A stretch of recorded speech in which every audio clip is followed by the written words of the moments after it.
يا صباح الهنا.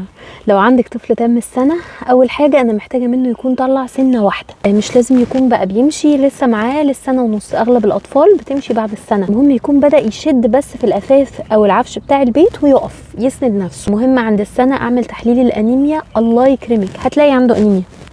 انا مش بالشك ان عنده، بس انا الموضوع بيختلف، وبعد الشر طبعا عن الولاد، بس انا عايزه اقول لك يعني 90% بيطلع عندهم انيميا، بس بيختلف ان في طفل عنده بقى الانيميا شديده جدا والتاني متوسطه. فالحقي الانيميا عشان يرضى ياكل معاكي، ينمو صح، وزنه وطوله وتطوره الذهني يمشي صح. طفل في الوقت ده هيكمل على فيتامين د بعد السنه، بس هنعلي الجرعه، هنخليهم 6 نقط مش 4 زي ما كانوا زمان. ما تنسيش ان في جرعه فيتامين أ، هي جرعه وقائيه لان اطفال المصريين عندهم نقص فيتامين أ، فبنديهم جرعه وقائيه كل 6 شهور. المفروض ان عند السنه هياخدها في الصحه مع تطعيم الصحه. لو انتي ما لقيتيش الجرعه هتروحي البيت هتجيبي حاجه اسمها اي فيتون، هتفتحي 4 كبسولات اي فيتون على مثلا كوبايه لبن على الزبادي، او مباشره في فم الطفل اللي جواهم، مش الكبسوله نفسها الطفل يبلعها. خدهم وخلاص، على كده مش هياخد منها تاني غير بعد 6 شهور او عند تطعيم السنه ونص ان شاء الله. بالنسبه للاكل، احنا بنبقى فاكرين ان اكل البيبي اسهل بعد السنه عشان هو ياكل اكل بيتنا العادي. الحقيقه الامهات بتواجه مشكله كبيره مع السنه، لانه التسنين بيبتدي يتفاقم، يعني بيبتدي يطلع انياب، بيبتدي يطلع ضروس، فبتبقى طبعا بتتفتح عليه باب الحلويات كتير جدا بعد السنه. فالطفل بتلاقي شهيته بقت اقل من زمان بكتير. بتقولك مثلا انا زمان كنت بهرس الاكل وباكله له بيرضى، دلوقتي هو مطلع عيني في الاكل. اول حاجه انا طالباها منك غير تحليل الانيميا لان ده هيفرق في الاكل، ان انت تقدمي وجبات صغيره متكرره. بقدم في اليوم قد ايه؟ من 5 ل6 وجبات بمواعيد ثابته، زي الحضانات ما بتقدم في مواعيد ثابته، والفطار ما يتاخرش عن 10 الصبح. ليه؟ لان الميعاد الثابت بيعود ان المعده ان يدخل لها اكل في الميعاد ده، فبعد اسبوع و2 المعده بتجوع في الميعاد ده. طيب انا هقدم ميعاد اكل ثابت، لو ابني اكل اوكي، لو ما اكلش مش هغصب عليه، هسيبه اوكي. الغصبانيه دي ما بتحلش المشكله لانهم بيركنوا الاكل بقهم وبيتفوا في وشنا. لو جاع ما بين الميعاد والميعاد التاني هديله نص الكميه، يعني سناك صغيره بس تصبيره، ما تديلوش اكل. ليه؟ عشان انا عاوزاه يتعود ياكل في الميعاد ده. التدريب ده مهم جدا، وعن تجربه هيخليهم ياكلوا بعد فتره. ال5 وجبات دول عباره عن فطار غدا عشاء و2 سناك او 3 سناك على حسب ظروفك. الاكل بقى طبيعته المفروض ان هو بدا يتخشن، وبداتي تعتمدي على طعام الاصابع بشكل كبير، ويا ريت لو تبتدي تقعدي الطفل وقت الاكل وتفرشي له حاجه او تلبسيه وتسيبيه يحاول ياكل لوحده. طبعا هو عند السنه صعب قوي ياكل رز وملوخيه لوحده، ما هيبهدل الدنيا، الا لو انت عندك مثلا كرسي اكل وقادره تظبطي الموضوع. انما لو ظروفك مش حمل ده، يعني ممكن تقدمي طعام اصابع ياكله بنفسه، وخلي بقى الرز والملوخيه والكوكو والحاجات دي انت بياكليها له بايدك. طب ايه افكار فطار تنفع عند السنه؟ اول حاجه الزبادي وتحطي عليه فاكهه، يعني انت عملتي زبادي بالفواكه في البيت، يا سلام بقى لو راميه فيه من بالليل شويه شوفان ومبيتاه في الثلاجه، الشوفان هيطرى، وده احسن من انك تحطي الشوفان على النار، وقيمته الغذائيه هتبقى عاليه جدا بفيتامين بي، هيقوي بقى التطور العصبي للاطفال، هيبقى جميل جدا. التطور اللي هو الذهني، مش قصدي ان هم يتعصبوا. البان كيك ابتدي دخليها بقى عند السنه، دي الحل المثالي للطفل اللي رافض اللبن ورافض البيض ورافض الخضار ورافض زبده الفول السوداني. انا عايزه اقول لك انا بعملها بالشوفان وبحط فيها كل، والسمسم المطحون والمكسرات المطحونه، وممكن تعمليها بالخضار، هتحطي خبي فيها كل حاجه ابنك رافضها. البيض مفيد جدا انك تقدميه على الاقل 2 مرات في الاسبوع. الطفل عند السنه ممكن تعمليه اومليت، القرص بتاع الاومليت وتقطعيه كده ويمسكه وياكله. ممكن تحط فيه خضار بشراه ناعم، ممكن وجبن ومشروم بشراه ناعم كله مع الاومليت بيبقى جميل.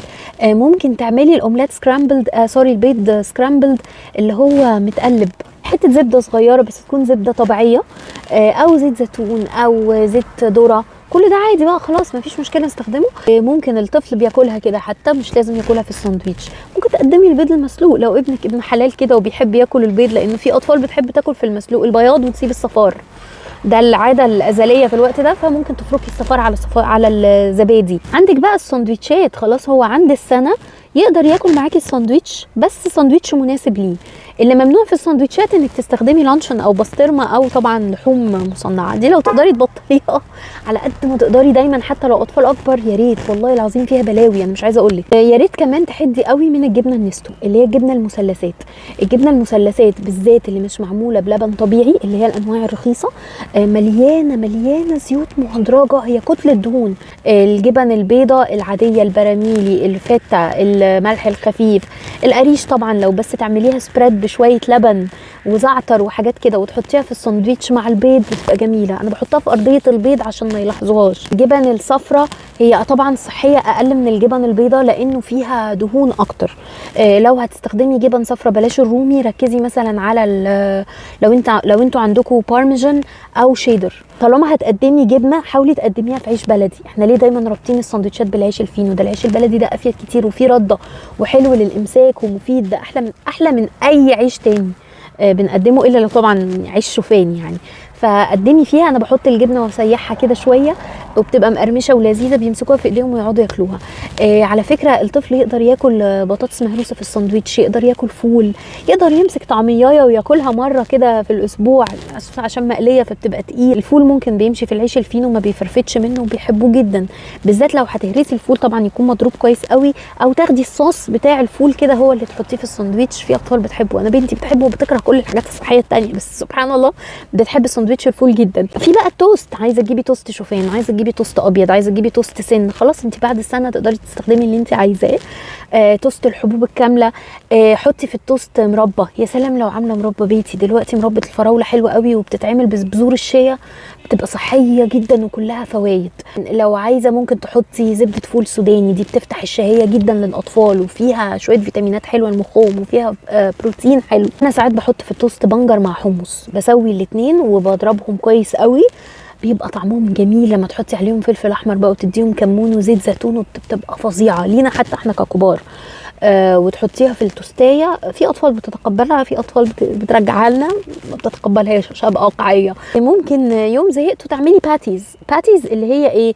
اللي هي شويه بطاطس مهروسه وتحطي معاها اي مكون تاني وبيضه وشويه بقسماط مدقوق، وتعمليها كده وتحطيها على الطاسه التيفال زي البانكيك وش وظهر، بيمسكوها في ايديهم. واحط لك صورتها، انا هنا عاملاها بالكينوا. الكينوا حلوه فيها بروتين عالي جدا. وطبعا اللي مش قادر يجيب الكينوا ما هو في الاخر حط بيض كمصدر للبروتين، فما يزعلش نفسه خالص. وهنزل لكم وصفه الباتيز مكتوبه حلوه على الانستجرام او على صفحه فيسبوك، تابعيهم هتلاقي وصفات كتير حلوه. ممكن تكوني عامله مافت بالشوفان، بنكون عاملين كميه ومحطينهم في الفريزر، تطلعي واحده بيكون فيها تمر موز فبتكون صحيه قوي، طلعي واحده بس تفك واديها للطفل يفطر بيها الصبح. وخليكي مرنه، لو هو صحي مش عايز يفطر مش لازم يفطر. كليه الاول مثلا السناك، مثلا ربع التفاحيه ولا الحاجه اللي هو هياكلها كسناك، وبعدين ابقي اعكسي ودي الفطار اللي بعد كده. وبلاش اللبن الصبح على الريق، بيسد نفس الولاد. وطالما ناويه تاكلي صح يبقى معلش انت محتاجه تنظمي الرضاعه. انا عارفه ان ده صعب بس لازم تنظمي الرضاعه عشان تديله فرصه ان هو يجوع فياكل. السناك هي اكتر حاجه بيقبل عليها الاطفال، بنقطعها وبنسيبها قدامه وهو حر بقى بيتسلى عليها على حسب شهيته، وبنحاول على قد ما نقدر تبقى حاجات ملونه كتير.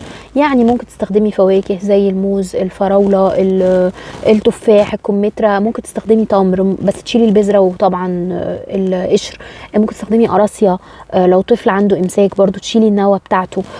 خضار كتير عندك من اول الخيار الساقع بيحبوه، ممنوع الجزر لسه لانه ناشف عليهم، ما فيش سنان تكسره، فلو سمحتي حطيه بس على البخار يطرى، هو او الكوسه او الفلفل الالوان او البطاطا بيحبوها، او البطاطا الصوابع تدخليها الفرن. بطاطس محمره على قد ما تقدري قلليها لان المقليات غلط جدا جدا على الاطفال. انا اعرف اطفال عايشه على البطاطس المحمره وللاسف ده غلط عليهم قوي. اي خضار عندك دخليه بشويه زيت زيتون وزعتر الفرن في صينيه كده وطلعيه، ممكن يتحط قدامهم كسناك بعد الغداء، ممكن بدل الغدا حتى مفيش مشكله، خليكي مرنه. ممكن جدا السناك تبقى نشويات زي مثلا مكرونه مسلوقه تقدميها مرتين في الاسبوع، هي مش اصح حاجه في الدنيا بس هي مش ممنوع ان انت تقدميها مرتين في الاسبوع. وممكن مكرونه نفسها وانت بتعمليها تحطي مع الصلصه بتاعتها تبشري خضار، او لو بتعمليها بوايت صوص بصوص ابيض برضو تدخلي فيها سبانخ، تدخلي فيها مشروم، يعني تحاولي على قد ما تقدري ان انت ترفعي قيمتها الغذائيه. الغدا خلاص انت بتقدمي الغدا بتاع بيتك الاساس، اللي هو انتوا مثلا يوميا بتعملوا صنف رز ومعاه صنف خضار، سواء بسله هياكل، فاصوليا هتحتاجي تضربيها شويه، الملوخيه دي طبعا حبيبتهم الرهيبه، شوربه العدس دلوقتي احنا في الشتاء جميله، اللوبيا انقعيها بس كويس قبلها، اللوبيا دي مغذيه جدا، الباميه حلوه قوي للاولاد اللي عندها امساك وبتتهرس بسهوله جدا معاكي، الكشري فين الكشري؟ بس الحمص هتضربيه، انما العدس الصغير يعني بقى الطفل دلوقتي قادر ياكله، والمكرونات طبعا اللي موجوده في الكشري والرز اوكي يوم في الاسبوع ما فيهاش حاجه، سبحان الله على قد امكانياتك تقدري تدخلي للطفل حاجات كتيره حلوه. محشي الكرنب بقى والكلام ده، انت تقدري تدخلي الورق بتاع الكرنب وهو مسلوق، تقدري تدخلي الرز بتاع محشي الكرنب، تسوي الرز لوحده او تفضي كده المحشي وتديله الرز، بيحبوه جدا جدا بالذات في الشتاء بيدفي. فته ياكل فته زي ما هو عايز، بس يعني كل اكله في الدنيا هتاكليها له تبقى خفيفه، يعني اقلل اللي ما قليش على قد ما اقدر، ما ادخلش صلصات صناعي، احاول اطبخ بالطماطم العاديه بتاعت بيتي، لو بحط تومه احاول اخففها شويه، الملح يكون خفيف، غير كده هو ياكل اكل بيتك بقى، يعني ما تقيديش نفسك. ما تنسيش بقى تحطي بروتين للطفل، مثلا اللحمه مفرومه دي مهمه قوي، تدخل مرتين او 3 في الاسبوع على قد امكانياتك. كفته بيحبوا يمسكوها وياكلوها، او هتحطي لحمه مفرومه على الاكل، او حتى اللحمه العاديه وتقصقصيها. الفراخ بيحبوا صدور الفراخ، بلاش البانيه عشان خاطري، الا لو عندك اير فراير دخليها الفرن او شوحيها كده بتبقى جميله وهي متبله حلو، او دخليها الفرخه نفسها الفرن وقطعي حته صغيره منها للطفل، مش محتاجه خلاص تفرميها. بالذات الصدر بيبقى طري سهل ان هو يتمضغ. ممكن السمك، يا ريت السمك ده مليان اوميجا، ده حلو جدا لمناعتهم وذكائهم، مرتين في الاسبوع يا سلام لو تقدري تعملي كده. حمام، بط، ارانب، كبده فراخ بلدي، لو هتدخلي كبده بقري يعني كميه صغيره مره في الاسبوع كفايه. امكانياتك لا تسمح يبقى انت هتستعيدي بده بالفول الصبح، هتحطي حمص على الغدا مع الكشري، هتحطي بنجر عشان تعوضي نقص الحديد لو انا مش بدخل لحمه. وشوربه العدس دي وصفه بروتين عظيمه في الشتاء. بقول عندك بقى الفاصوليا البيضاء، عندك اللوبيا، كلها فوائد ومغذيه جدا جدا. الممنوعات اللي كانت قبل السنه اتفتحت لنا بعد السنه، بس ده مش معناه ان احنا نفتحها على البحري. الملح دلوقتي مسموح، بس انت عارفه الطفل ليه ملح قد ايه على قد سنه وعلى قد قدرات الكلى بتاعته دلوقتي عند السنه، ليه تلت معلقه في اليوم كله في كل الاكل اللي بيتحط له. فانت يا اما تغرفي له قبل ما تحطي لبيتكم الملح، يا اما تدريجيا حاولي تقللي في بيتكم الملح، صدقيني ده هينفعكم كمان، مش بس هينفع الاطفال. بالنسبه للسكر فلو سمحتي قللي السكر على قد ما تقدري، اكتر حاجه بتسد نفس الولاد هي السكر والكيكات والحلويات اللي من بره، وترجعوا تقولوا طب انا ابني فقد الشهيه ومش عايز ياكل الخضار والحاجات التانية. اللبن بقى مسموح، اللبن البقري او لبن الجاموسي اللي كان ممنوع قبل السنه بقى مسموح بعد السنه. بس انا دايما بقولك انه اللبن بتاعك اولى، يعني انا لو هدي ابني كوبايه لبن طب ما نديله رضعه من بتاعه ربنا اللي ربنا عاملها للانسان. ربنا عامل لنا احنا اللبن بتاعنا مناسب للانسان اكتر، للميكروبات اللي بيتعرض لها ابني اكتر، للفيتامينات والسعرات اللي هو محتاجها اكتر. فالاحسن انه دايما ادي اللبن الطبيعي اولى من اني ادي كوبايه لبن، الا لو انا مثلا احط اللبن في طبخه في حاجه ما عادي ما فيهاش حاجه، ياكل بقى بشاميلات ويتبسط.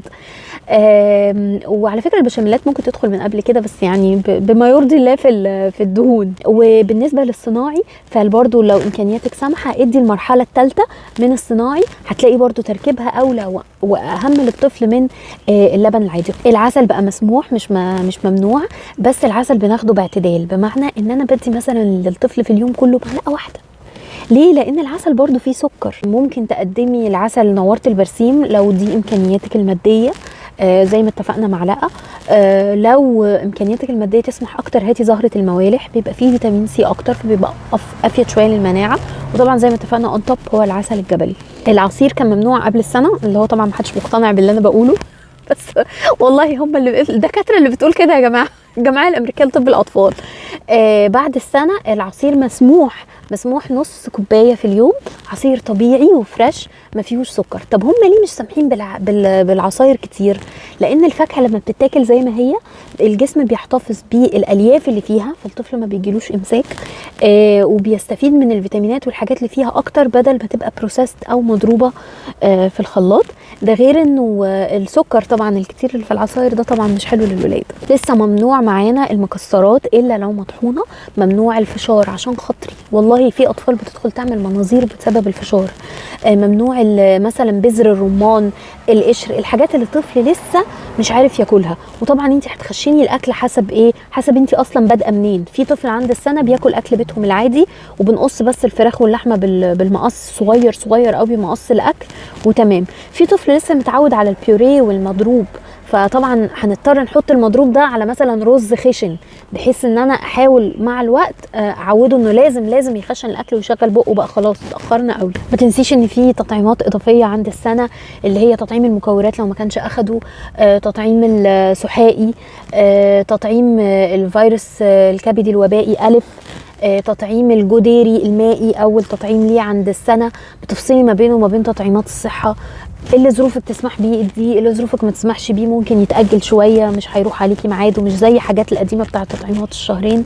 هحط لك في اول تعليق فيديو مخصوص للتطور الحركي للطفل، ازاي تعملي له تمارين عشان تساعديه ان هو يمشي لو هو لسه ما بيمشي، ازاي تلعبي معاه، ازاي تنمي مهاراته بعد السنه. تابعي فيسبوك وانستجرام هتلاقي عليهم حاجات كتير قوي سهله في القرايه، الديزاينز بتاعتها سهله للعين لانه مش دايما بنقدر نشوف فيديو طويل.